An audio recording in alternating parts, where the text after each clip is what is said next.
talaga bang gumagamit nga ang presidente ng pinagbabawal na droga?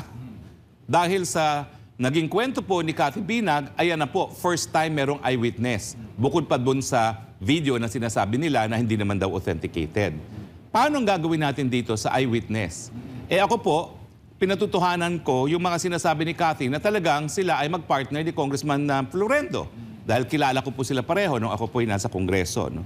At paano mo ma-i-deny ngayon yan na hindi totoo ang mga sinasabi ni Cathy Binag? Lalong-lalo na, kaya naman pala siya nagsalita, siya nagkaroon na ng bagong buhay bilang isang born-again Christian. No?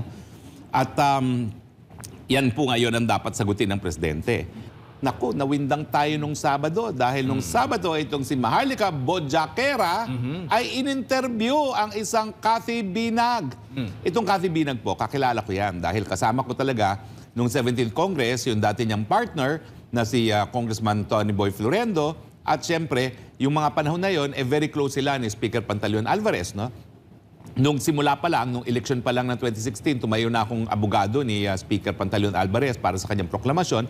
At doon ko na nakikita itong si Congressman Florendo. So, konfirmado po. Talagang nagkaroon sila ng live-in relationship ni Congressman Florendo. At dahil siya nga ay naging kapartner ni Congressman Florendo, nakita niya ang pamumuhay. Hindi lang ni Congressman Florendo, kung hindi ang kanyang pinakamalalapit na kaibigan, nakasama na nga si PBBM at ang Special Assistant to the President na si Antonio Lagdameo. Now, ang konteksto nito mga kaibigan, nung eleksyon, ang sabi ni dating Presidente Rodrigo Roa Duterte, may nakuha siyang mga ebidensya na may isang presidentiable na gumagamit ng droga. At ito nga ay dahil siya ay mayor. At di umano, kapag bumibisita sa mayor, kasama yung mga mayayaman, doon sila gumagamit ng droga. Sino ba ang mga pinakamayayaman dyan? Siyempre, yung mga nagtatanim ng saging. Pagkatapos niyan, nung Enero ng taon nito, nagsalita na naman ng presidente at pinangalanan na niya na yung presidentiable na sinasabi niyang gumagamit ng droga ay si PBBM. At yung impormasyon na yan ay binigay sa kanya bilang isang alkalde ng Davao City kasi yung paggamit ng nagbabawal na droga nagaganap nga dyan sa Davao City. Sabi nga niya, pinagbigyan na niya dahil anak naman ng presidente, no? So hindi na niya sinita, pero nandyan yung impormasyon na yan. No, matapos yan, anong lumabas? Si Agent Morales na 2012 din, Kasi 2012 na naging mag-live-in partner itong si Cathy Binag at si Congressman Florendo at 2012 din yung sinabi ni Cathy na una niyang nakarating siya sa bahay ng mga Marcoses dyan sa Nara Street, Forbes Park. Kung saan ang sinabi nga niya is nung nakita niya si First Lady Lisa Araneta Marcos nang siya galing sa banyo, inoperan siya, Yuan.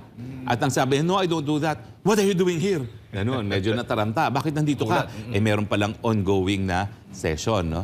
So anyway, ang pangatlong impormasyon na nakalap na naman natin si Agent Morales na meron siyang confidential agent na di umano gumagamot ang BBM ng pinagbabawal na droga sa isang kondominium sa Makati. Kaya lang po, yung testimonya ni Agent Morales, yun lang po yun. Merong confidential agent, pero hindi napalutang ang confidential agent.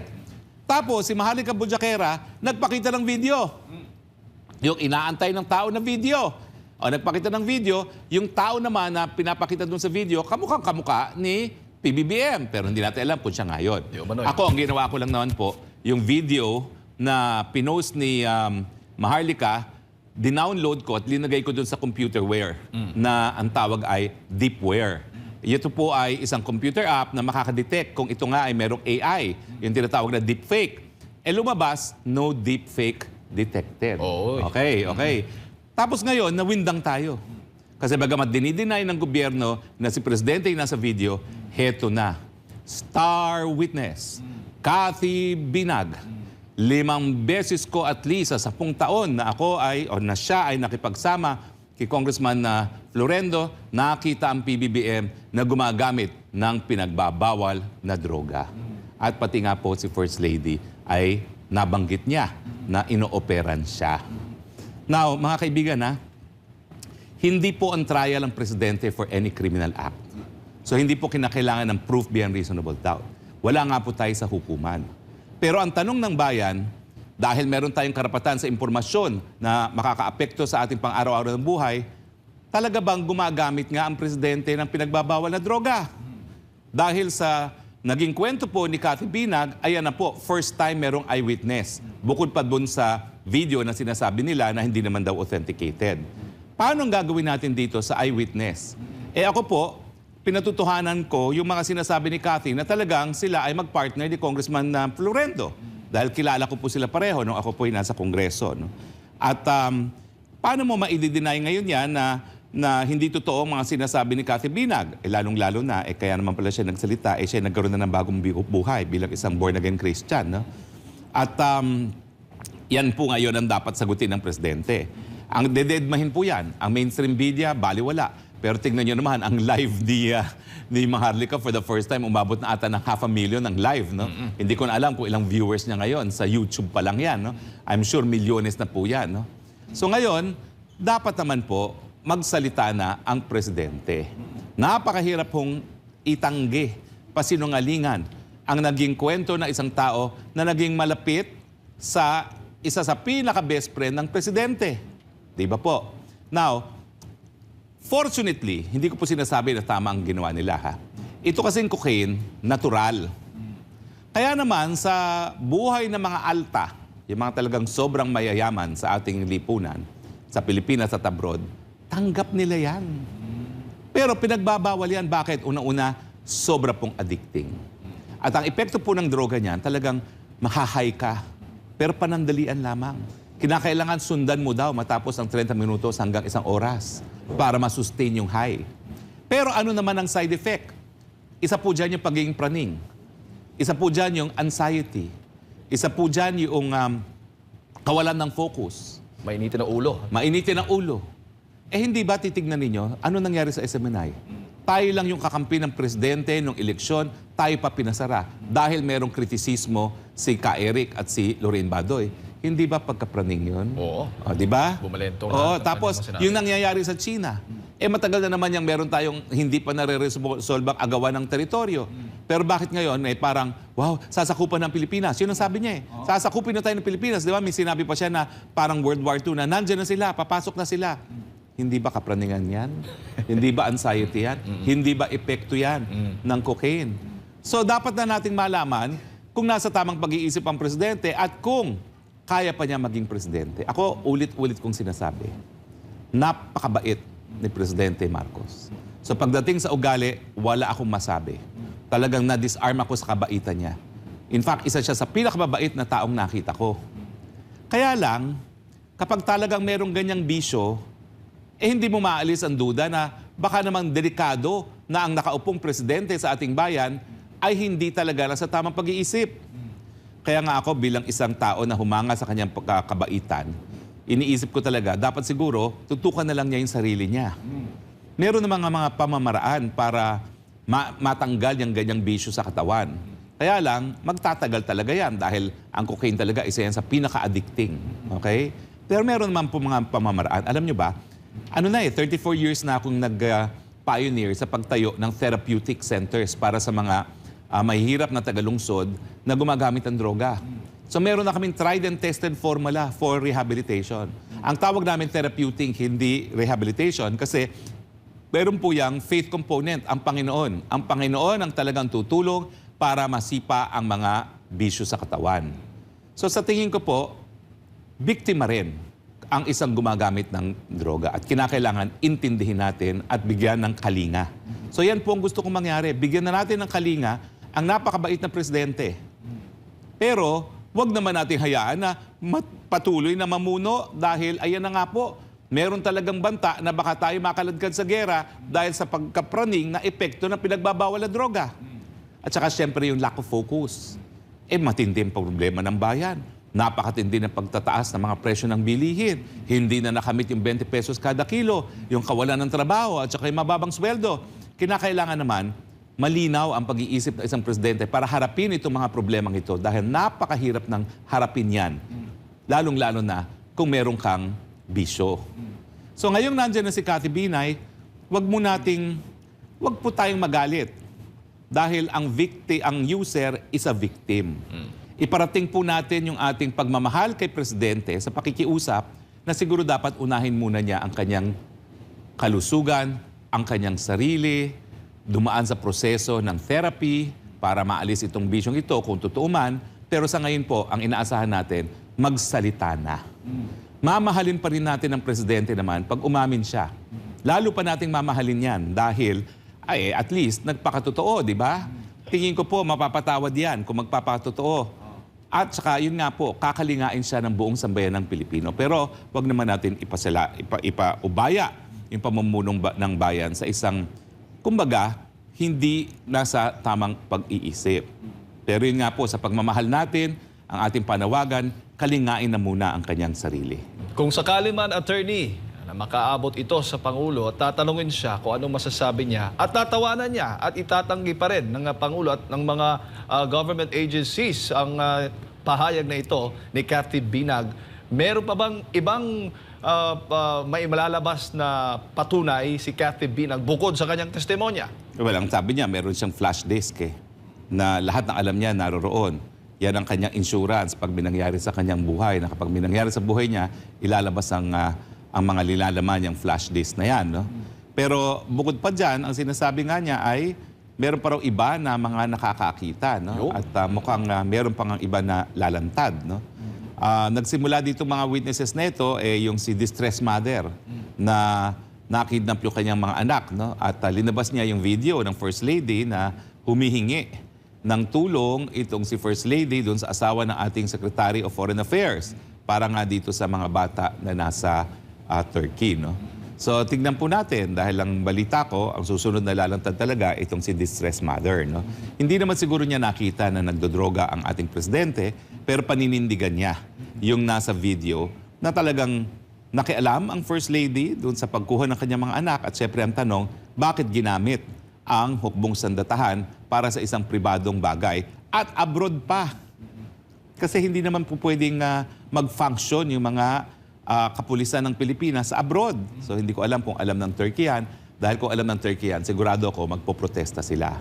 At ang sabi pa nga, may mga ibang abusado pang o inabuse na mga kababaihan na malapit sa ating presidente na magsasalita rin. No? So ayan, panahon na po ng pagsisiwalat ng katotohanan. Pero sa akin po, sapat na At mahal naman natin ang ating presidente. Kalingain muna niya yung sarili niya. Yun talagang aking mabibigay na advice dahil mahal natin siya. Okay? Ganun na lang ang sabihin natin. No? Pero dahil mahal din natin ang bayan, siguraduhin naman natin ang namumuno ay nasa tamang pag-iisip. Attorney, gaano kahalaga yung Section 12, Article 7, 1987 Constitution, yung trabaho ng Office of the President, yung duty nila to disclose yung tunay na kalagayan ng kalusugan ng ating presidente?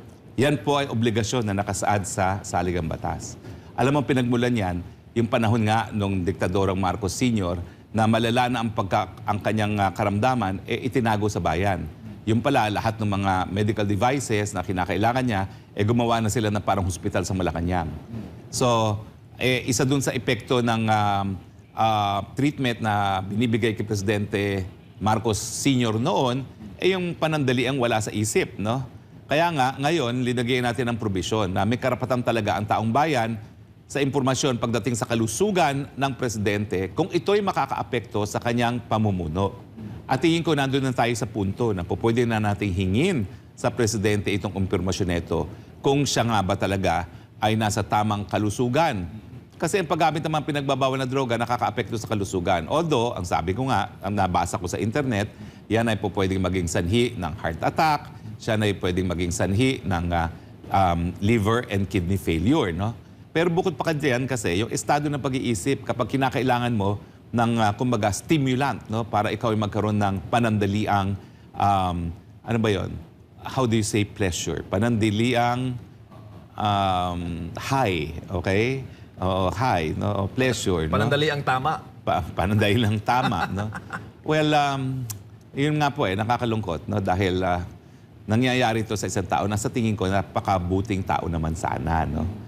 Ay, nako po, sana pagdasal po natin ang ating bayan, pagdasal po natin ang ating presidente para makita naman niya kung anong tama na gawin talaga, no? Pero nandyan nga po sa saligang batas, no? Ang kalusugan at ang drug dependence ay isang kalusugan po, no? Ito isang sakit. Kaya nga po hindi natin kinukondena ang mga drug addict.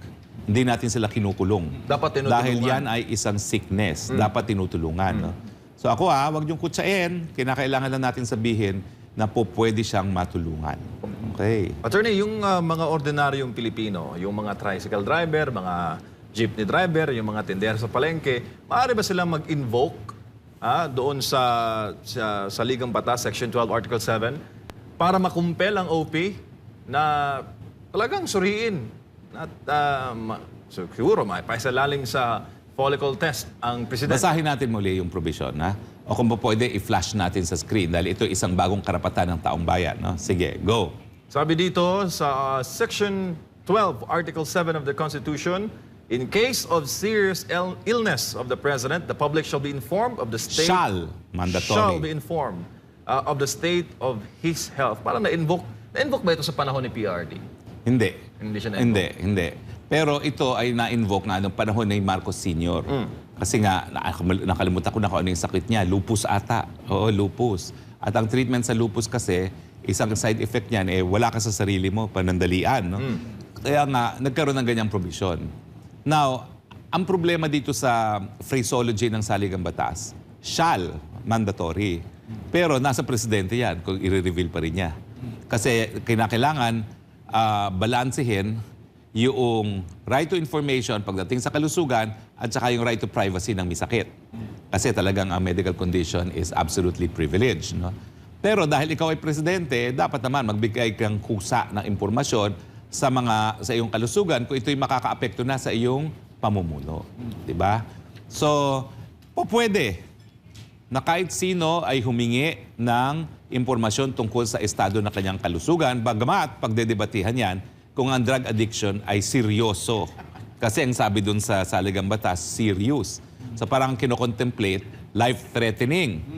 So, pero sa tingin ko rin, insofar as yung right to information is concerned naman, may karapatan ng taong bayan. So kung hindi dyan sa provision na issue ng kalusugan, pwede naman dalhin doon sa issue ng freedom of information na nakasaad na rin sa ating saligang batas. Paano na yung nagsasabi, attorney, na ito'y panibago na namang paninira sa Pangulo, na gumagawa ng mga istorya, gumagawa ng mga fake news laban sa Pangulo? Tingin ko po, hindi ito fake news dahil meron na nagsalita. At yung nagsalita, alam niya na napakatindi ng banta sa buhay niya, pero ginawa pa rin niya dahil nga meron na siyang bagong buhay sa Panginoon. No? So, sa mga Kristiyano, napakahirap pong hindi mapaniwalaan si Cathy Binag kasi sa kanyang testimonya, talagang ginagamit niya ang pangalan ng Panginoon bilang isang dahilan kung bakit sinisiwalat niya ang katotohanan. So kung ikaw po'y may pananampalataya sa ating Panginoon, napakahirap pong baliwalain yan. That is kumbaga a testimony from one who knows na pag siya'y nagsisinungaling, siya'y papatawa ng parusa ng ating Panginoon. Attorney, balikan ko lang yung video na pinalabas ni Maharlika. Oo nga, pakita nga natin yung mga portions na yan. Kasi baka hindi pa nakikita ng taong bayan. Hindi, kasi yung panahon na yon, di ba, tinake down ng Facebook. Tapos later on, napatunayan nila na hindi pala AI o deepfake. Kasi nga napatunayan na mula doon sa app na sinasabi mo yung deepware na application, napatunayan na totoo pala yung video na ipinakita. So ngayon, pwede na ito at maaari na itong i-share ng mga kababayan natin sa Facebook. Lalo na, noong panahong ipinalabas ito, ay may banta o babala ang gobyerno na huhulihin at aarestuhin nga itong mga nagsishare ng video na yun, yung pulveron video na di umano'y nasa video si Pangulong Bongbong Marcos. Well, isa ako doon. Pero hindi tinanggal ng Facebook. Ang ginawa niya, finalag. Ang sabi, meron lang warning. This requires context because without context, it could be misleading. Aapila ko sana yan. Pero bago pa ako mag-apila, natanggal yung tag. Kasi nga, sumagot naman ako nung nakita ko yon. Sabi ko, yung inyong fact-checker na Rappler, hindi yan objective, partisan yan sa Pilipinas. Yun lang ang sinagot ko. Bagamat, ang plano ko talaga is a full-fledged appeal na gagamitin ko yung deepware, no? Hindi ko na kinailangan gawin yon dahil natanggal yung tag. Tapos meron pa isa, si Chris Lam, yung pinost niya yung larawan, yung video na kinuha niya habang pinapakita sa Los Angeles yung video na yan, umabot sa 15 million views. Alam mo, partner, Mas marami pa kumpara ilalagay doon ko sa sa SONA. konteksto, ha? Yung nanood sa SONA, sa GMA, 1 million. Yung nanood kay Chris Lam, 15 million. Aba, tinanggal yun panandalian. Pero, matapos lang ang ilang oras, naibalik. So, ibig sabihin, meron talaga nagreklamo na violation of community standard, pero naibalik. Ibig sabihin, na-verify ng Facebook. So, ngayon, sa akin na, natanggal yung tag. So, wala na siyang tag na it lacks context. Kasi, doon sa aking Facebook, pinakita ko rin kung paano sa New York live, ipinasok namin yung video sa deepware. At ang sabi talaga, no deep fake detected. Pero diba? sa tanong, attorney, na malalabag ba o lalabigin ba ng mga ordinaryong Pilipino kapag shinare nila itong video na ito? Wala ba silang, hindi ba ito illegal na pag-share dito sa video na ito? Wala ako nakikitang illegal dyan. Ang pinakamalapit na krimen ay cyber libel. Hindi ka naman autor, no? Shinare mo lang. Tapos, hindi naman identified kung sino yon. Sinasabi nila, hindi naman si Presidente yun. Hindi si Presidente yon. No? Pero maski sabihin na natin na ang alegasyon ay si Presidente yan, hindi ba issue yan na dapat pagdiskursuhan ng publiko? Yan ang tinatawag na privileged communication because it is an information that the people need to discuss openly and in a robust manner. Kaya nga sinasabi nila, protektado ang malayang pananalita kasi importante ang talagang matinding mga debate pagdating sa ating mga bagay na nakakaapekto. Ito yung Section 12 na binasa ni MJ, no? In case of serious illness of the President, the public shall, mandatory po yan, wala exception, be informed of the state of his health. The members of the Cabinet in charge of national security and foreign relations and Chief of Staff of the Armed Forces of the Philippines shall not be denied access to the President during such illness. Now, ang debate dyan is kung serious illness ba ang drug addiction. No? So siguro humanap tayo ng isang doktor na psychiatrist o kaya rehabilitation expert para unang-una madiskurso natin kung anong epekto talaga ng cocaine. Pero natural kasi yan eh. So hindi talaga siya, although highly addicting, hindi ewan ko ba, hindi ako doktor, hindi ako gumagamit niyan, pero hindi gaya ng shabu na artificial na talagang brain damage ang resulta. Pag gumamit ka talaga ng shabu, brain damage ka. Ang problema naman itong cocaine, palibasa natural, napakamahal. Kaya nga, ang tawag nila sa shabu, the poor man's cocaine, ang cocaine ay pangmayaman lang dahil napakamahal po talaga niyan. Attorney